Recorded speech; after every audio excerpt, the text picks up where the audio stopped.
एक बार फिर से पंजाब अलग राह पे चलता हुआ दिखाई दे रहा है।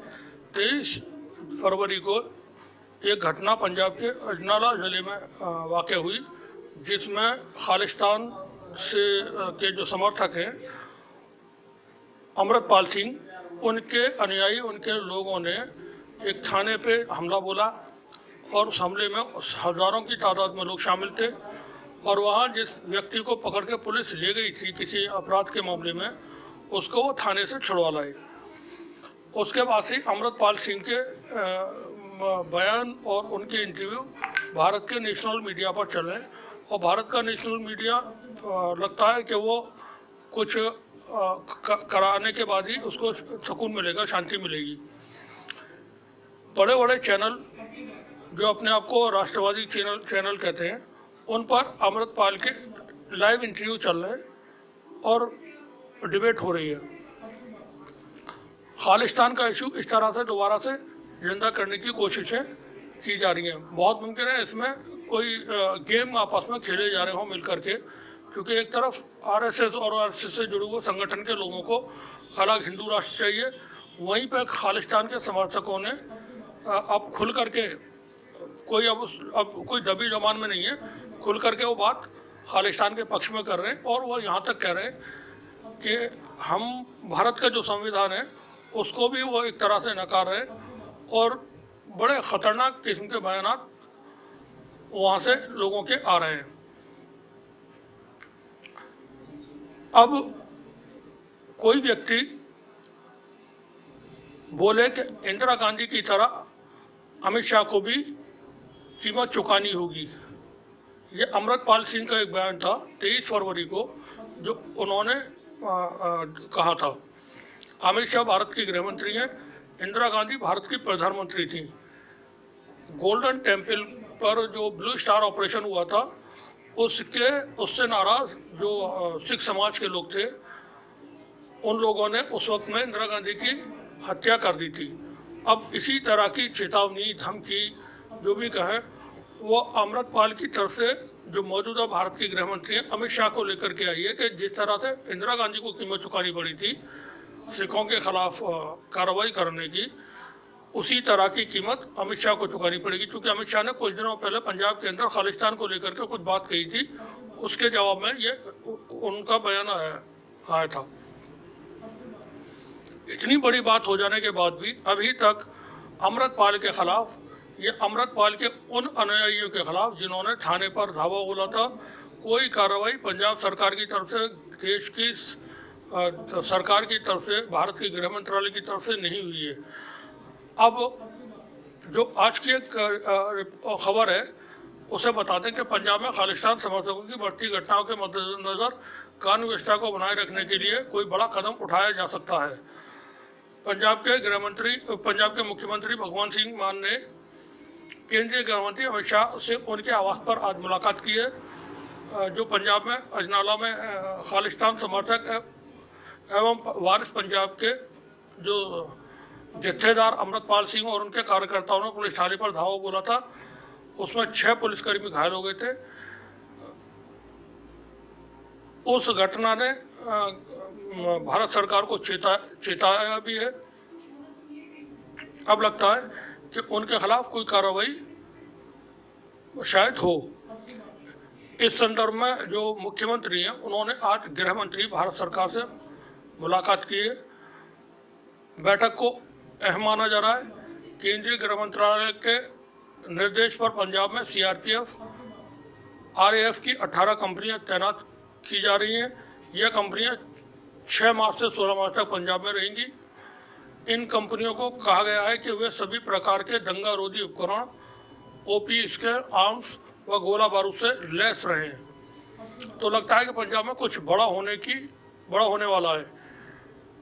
सीआरपीएफ मुख्यालय की ओर से 1 मार्च को जारी आदेश में कहा गया कि पंजाब में जो कंपनियां भेजी जाएंगी उसमें 10 कंपनी सीआरपीएफ और 8 कंपनी आरएएफ की रहेंगी।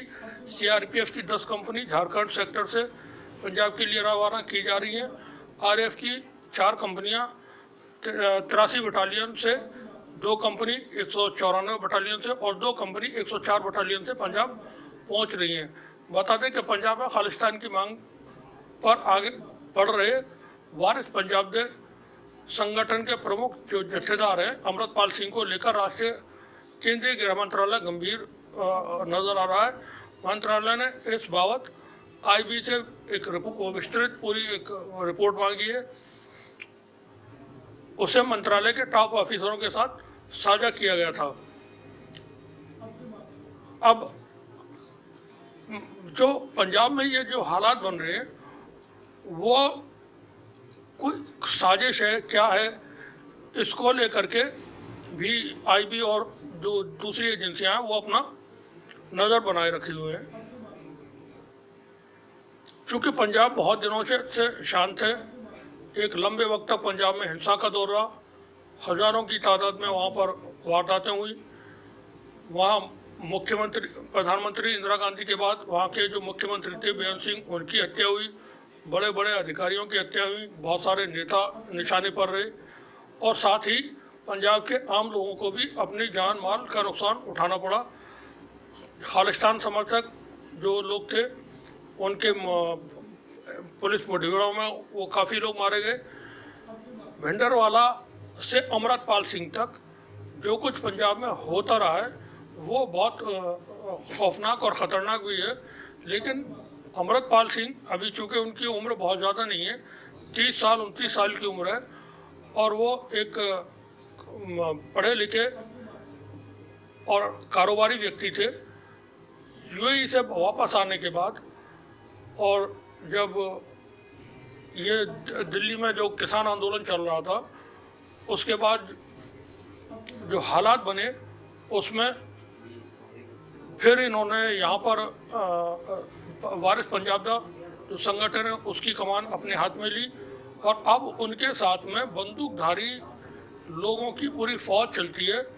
और उन्होंने जैसे फिल्मों में होता है, चाहे वो अनिल शर्मा की कुछ फिल्में अगर देखें जैसे हुकूमत फिल्म है या फरिश्ते फिल्म है, उसमें डीवीडियन स्टाइल या वो जो दूसरा डोंगरीला टाइप की जो चीज़ें थी उस तरह का एक अलग से पूरी व्यवस्था कायम करने की कोशिश की जा रही है। अपनी फौज का इन्होंने एक नाम दिया हुआ है और उसी के जो सिंबल हैं वो उनके हथियारों पर भी लिखे हुए हैं और बिल्कुल सामान्य तरीके से अपनी गाड़ियों में भिंडरवाला के पोस्टर वगैरह ये लगाते हैं, भिंडरवाला के बारे में खुल करके बातचीत करते हैं और पंजाब को अलग देश बनाने के लिए वो हर तरह की बात करते हैं और देश के संविधान को भी वो एक तरह से अमृतपाल सिंह नकार देते हैं। वो भारत के पासपोर्ट को भी कहते हैं कि ये ट्रैवल डॉक्यूमेंट है, ये कोई मान्यता के नागरिकता का प्रमाण पत्र नहीं है। जब उनसे पूछा जाता है कि आप भारत के नागरिक हैं तो वो इस पर कहते हैं कि पंजाबी हूँ और मैं पंजाब मेरा अपना देश है, मैं पंजाब का नागरिक हूँ। वो कहते हैं कि पंजाब अपना एक धर्म है, सिख धर्म है, वहाँ की अपनी परंपरा है, वहाँ के रीति रिवाज हैं, वहाँ की अपनी भाषा है, ज़बानें। वही वो भारत के लिए कहते हैं कि भारत के पास क्या है, कोई धर्म नहीं है, कोई उनका मतलब बहुत सारी बातें वो बोलते हैं जो इंटरव्यू में हम आगे चल के उनका जो इंटरव्यू है उसको सुनाने की भी कोशिश करेंगे तो आप सुन सकते हैं और समझ सकते हैं कि बातें कहाँ से कहाँ तक पहुँच रही हैं। अब बात करें तो भारत में एक संगठन और है जिसको आरएसएस कहते हैं, वो भी वारिस पंजाब दा की तरह सालों से हिंदुस्तान के अंदर हिंदू राष्ट्र की डिमांड करता रहा है। ऐसे में एक हिंदू राष्ट्र भारत को बनाना, अलग देश न सही भारत को ही हिंदू राष्ट्र बनाना या पंजाब को अलग करके खालिस्तान बनाने का जो फॉर्मूला है वो भारत के लिए बहुत बुरा सपने जैसा है। अब अगर हिंदू राष्ट्र की कल्पना को लेकर के जो लोग आगे चलते रहे और चल रहे हैं और बयान देते हैं, उसमें हम एक साधु महात्मा हैं ये अयोध्या के हैं, उनका भी एक वीडियो दिखाने की कोशिश करेंगे, आप देखिएगा। वो अपने आप को हिंदू राष्ट्र भारत का पहला प्रधानमंत्री घोषित कर रहे हैं कि मैं हिंदू राष्ट्र का भारत का पहला प्रधानमंत्री हूँ। अब इस तरह के जो एलिमेंट्स हैं उन पर चूँकि पहले समय रहते हुए कभी कोई कार्रवाई नहीं हुई और उनको पूरी तरह से प्लेटफॉर्म उपलब्ध कराएंगे कि आप आइए और टेलीविज़न पर डिबेट होती रही हिंदू राष्ट्र के लिए और लोग गर्व करते रहे कि हिंदू राष्ट्र होना चाहिए। भारत एक राष्ट्र है, भारत के अंदर एक संवैधानिक व्यवस्था है, कानून है, तो वहाँ पर किसी धर्म की पहचान के साथ एक देश को बनाने के लिए बात करना वो देश के खिलाफ जाता है, देश के संविधान के खिलाफ जाता है। अब चूँकि कभी जो हिंदू राष्ट्र की बात करते हैं आरएसएस और आरएसएस से जुड़े हुए लोग, उनके खिलाफ कार्रवाइयाँ नहीं हुई हैं, तो यहाँ अमृतपाल सिंह को भी एक मौका मिला है और वो उसको समझते हुए शायद इसीलिए वो अपनी बात पे डटा हुआ है और बार बार इंटरव्यू में देश के खिलाफ इस तरह की बातें बोलता है। उसको चूँकि कानून का भी जानकार है, शायद वो बार अपने इंटरव्यू में कानून से जुड़ी हुई धारा वगैरह बात करते वक्त कोड करता है, तो उसे कानून की भी जानकारी है। ऐसे में इन एलिमेंट्स को, जो आरएसएस से जुड़े हुए एलिमेंट्स हैं, जो हिंदू राष्ट्र की बात करते हैं, ये अलग एक ऐसी कल्पना है जो हिंदुस्तान को नुकसान पहुंचाएगी और आने वाले वक्तों में इसके बहुत बुरे नतीजे सामने आने की आ सकते हैं। तो सरकार को चाहिए और न्यायालय को चाहिए, ख़ास तौर से हम बात करेंगे, सरकार तो छूट देती रही है, उसने जो सार्वजनिक हिंसा के मामले हैं उनमें कुछ नहीं किया, देश के अंदर लिंचिंग होती रही है उसमें कुछ नहीं किया, देश के बड़े जो नेता हैं, प्रधानमंत्री हैं, गृह मंत्री हैं, रक्षा मंत्री हैं और हैं, उन्होंने कभी कुछ नहीं बोला। और बोला भी तो एक बार उन्होंने, जब वो गुजरात में दलित समाज के लोगों के साथ वारदात हुई थी, उसमें उनको सार्वजनिक तौर पर मारा पीटा गया था, उस वक्त प्रधानमंत्री ने कहा था कि मेरे दलित भाइयों से कुछ न कहो, अगर मारना है तो मुझे मार दो। अब इस तरह का असहाय होना, ये कोई चीन से जंग थोड़ी हो रही है जो आप बोल दो कि कोई आया नहीं, कोई घुसा नहीं, कोई कुछ नहीं हुआ। अरे यहाँ तो आप कम से कम बोलिए सरकारों को और एजेंसियों को कि अगर कोई दलितों के साथ हिंसा करता है, अपराध करता है, कोई अल्पसंख्यकों के साथ अपराध करता है, लिंचिंग करता है, उनके उस मारता है, उनकी जानें लेता है, तो उनके खिलाफ कार्रवाई हो। जिस तरह से हिंदू राष्ट्र की बात हो रही है, जिस तरह से पंजाब की बात हो रही है, खालिस्तान की बात हो रही है, कल को साउथ इंडिया के लोग अलग से द्रविड़ राज्य की बात करना शुरू कर देंगे। पहले भी उनकी तरफ से इस तरह की बात, जब बीफ पर बैन की बात थी तब उन्होंने वहाँ से नक्शा भी जारी हुआ था। नॉर्दर्न स्टेट्स के लोग अलग, वहाँ के मसले मसाइल कश्मीर की तरह आए दिन वहाँ से सेपरेशन की डिमांड उठती रहती है, बातें उठती रहती हैं। तो ऐसे में सरकार को चाहिए कि वो सरकार के साथ साथ अदालत को चाहिए कि अदालत कुछ इस तरह के डायरेक्शंस दे कि इन चीज़ों पर लगाम लगे, सरकार को हिदायत करे कि जो चीज़ें धार्मिक तौर पर प्रतीक बना करके और गाय को लेकर के जो बवाल होते हैं, लोगों को मार दिया जाता है, वहीं गाय जो नॉर्दर्न स्टेट्स हैं वहाँ पर उनको, वहाँ पे भी जो सत्ताधारी पार्टी है बीजेपी के, उनके नेता बोलते हैं कि मैं बीफ खाता हूँ, गोवा में लोग बोलते हैं कि हम बीफ खाते हैं, केरल में लोग कहते हैं हम बीफ खाते हैं, कैंटीन में बैठ करके वो तस्वीरें जारी करते हैं वहाँ के विधायक। तो एक जगह कानून है, एक जगह कानून नहीं है। अब इस तरह का डिफ्रेंशिएट करना, इस तरह से लोगों के साथ खिलवाड़ करना, वो लोगों के अंदर गुस्सा पैदा करता है। तो यहाँ पर सरकार को भी चाहिए कि वो कोई ठोस कदम उठाए, उधर सुप्रीम कोर्ट को चाहिए कि इस तरह के डायरेक्शन सरकार को दे कि सरकार हाथ पे हाथ धर के न बैठी रहे। लिंचिंग होती है, अखलाक से लेकर के जुनैद तक पहुँच गई, नासिर तक पहुँच गए, कोई सरकार की तरफ से सख्ती नहीं है, कोई बयान नहीं है, कुछ होना चाहिए। अब हिंदू राष्ट्र की आप बात करते हो, खालिस्तान की डिमांड सामने आने लगी, इनसे कैसे निपटा जाएगा? बाई फोर्स निपटते हैं तो फिर हिंसा होगी।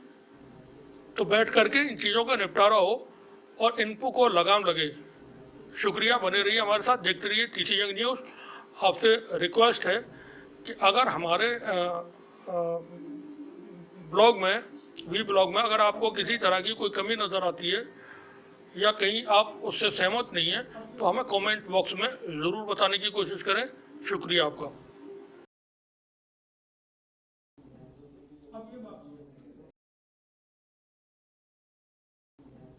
अब ये बात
मुसलमानों का भारत में कोई स्थान नहीं है। जो गो कसी करने वाले जो लोग हैं, उनकी हत्या तो होनी चाहिए। देखिए जिन लोगों ने हत्या किया है उनको हत्या न कहा जाए, वो वध किए हैं। हिंदू राष्ट्र के पहले प्रधानमंत्री भगवाधारी जगत गुरु परमहंस आचार्य बनेंगे और जिहाद, आतंकवाद और जिस तरह से पाक परस्तों का सुपड़ा साफ, हम तो कह रहे हैं कि एक बार 1 घंटे के लिए हमको प्रधानमंत्री बना दो। न सेना से आपको, हम तो का अखंड, हम तो हिंदू राष्ट्र भी बनाएंगे। सबसे पहले भारत को हिंदू राष्ट्र बनाएंगे, फिर भारत को अखंड बनाएंगे। जिससे थोड़ा गलत, जैसे संघ मोहन भागवत क्या कह रहे हैं कि पहले हम अखंड भारत बनाएंगे। हमने कहा भैया, भारत के जिहादी जो 15 करोड़ हैं, ये खाए जा रहे हैं। अब पाकिस्तान, बांग्लादेश और इस्लामिक कंट्रियों के आतंकवादी आ जाएंगे तो जो बचे खुचे हैं उनको निगल जाएंगे। हमने मोदी जी से एक बार कहा, हमने कहा आप सब कुछ करिए, शुक्रवार के दिन 1 घंटे के लिए हमें प्राइम मिनिस्टर बना दीजिए, जिहाद मैं खत्म कर दूंगा। तो बोले शुक्रवार को क्यों भैया, और दिन क्यों नहीं? हमने कहा शुक्रवार के दिन आसानी से जितने जिहादी भारत के हैं वो आसानी से उनकी जगह हमको फिक्स है कहाँ मिलेंगे। अब उनको जो है, अगर आप 1 घंटे, तो मैं उनको जो बेचारे जन्नत के लिए परेशान हैं, निर्दोषों की हत्या कर रहे हैं, उनको मैं आसानी से जन्नत की सैर करा दूंगा। भारत जिहाद मुक्त हो जाएगा आराम से रामराज। कश्मीर अब पत्थरबाजी तो कम हुई है। अब हमारे जैसा प्रधानमंत्री होता तो जितना पत्थर बजाने वाले थे ना, इनको मैं चौराहे पर खड़ा करके अब वो उनको जो है ना यही चौराहे से सन्न से भेज देता जन्नत चौथे आसमान।